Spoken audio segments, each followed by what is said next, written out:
So when Kevin McCarthy became Speaker of the House earlier this year, he gave a lot of concessions to gain the votes of the Freedom Caucus, as they are, the Matt Gaetz, the Lauren Boebert, and formerly Marjorie Taylor Greene. She's now left the Freedom Caucus, but given the margins in the House, they needed every single Republican vote, and they could only lose a very small amount of votes. So instead of trying to negotiate with the Democrats and get some Democrat support for his speakership, he instead went to the furthest right members and gave them pretty much everything they wanted. And it was seen as being a big problem because in the future, what could happen, what was predicted, what could happen in the future was that the far right is going to demand more and more from McCarthy and basically play this game of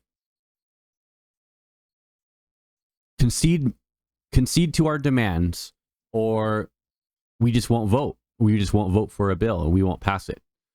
And McCarthy, being the spineless snake that he is, has largely gone along with them. So I got this article here, New York Times. House narrowly passes defense bill setting up showdown over social issues. Republicans loaded the measure with a raft of social policy provisions, including limits on abortion, gender transition procedures, and diversity training that have little chance of surviving in the Senate. I'll just read a bit of this article here. Republicans on Friday rammed through the House a deeply partisan defense bill that would limit abortion access, transgender care, and diversity training for military personnel, setting up a showdown in the Senate. The coming fight could imperil the crucial annual measure to provide a pay raise for troops, set defense policy to counter U.S. adversaries, and sustain Pentagon programs at a time of rising threats. The House passed the measure on a vote of 219 to 210 with nearly unanimous Republican support, a significant victory for the far-right faction that forced a reluctant Speaker McCarthy to open the bill to an array of social policy prescriptions by threatening to block it if they did not get their way.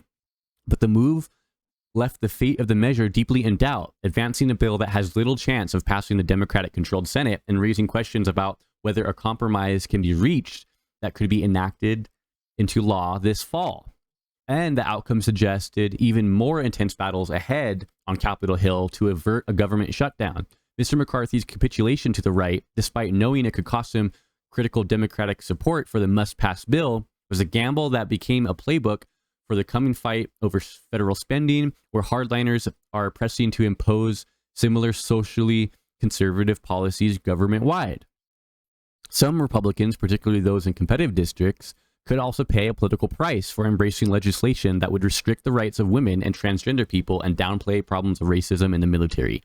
Democrats were already attacking them for having done so, highlighting the measure as a prime example of their argument that the Republican Party is extreme and out of step of the values of mainstream voters.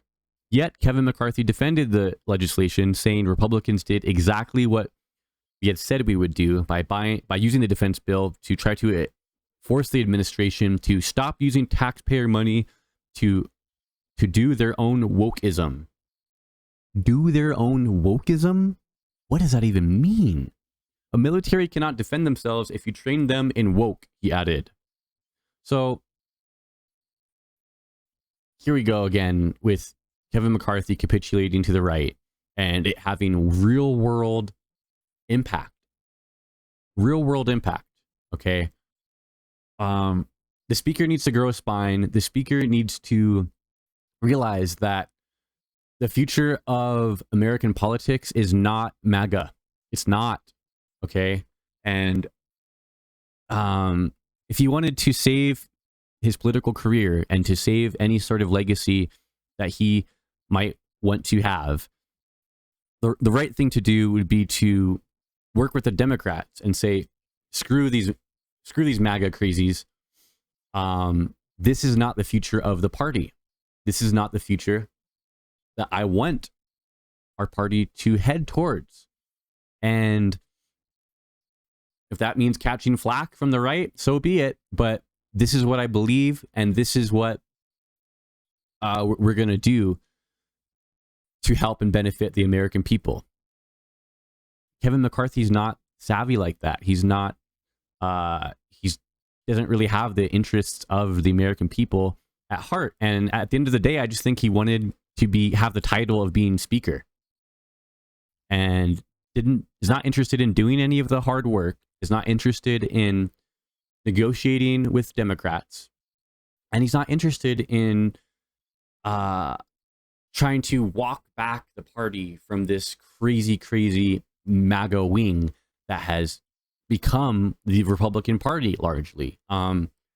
He's not interested, he's not willing, and I don't think he's able to steer the Republican Party in a different direction. And loading these social policies into a bill about defense spending, the American people see these games, okay? The American people can see this, and they can recognize that there's political games being played here, okay? And I don't think this kind of tactics are going to help the Republicans gain any voters. It might be solidifying the 35%, but what's been shown in the last 3 elections is that the Republicans aren't gaining any voters. They're not getting any more popular. And they kind of are in a political pickle. The GOP is. But what do they do? Do they try to, is Kevin McCarthy trying to save the party and make it any sort of functional working party for the American people? No, he's capitulating to the far right because it's the easiest, least path of least resistance. And that's the path that Kevin McCarthy is always going to continue to take.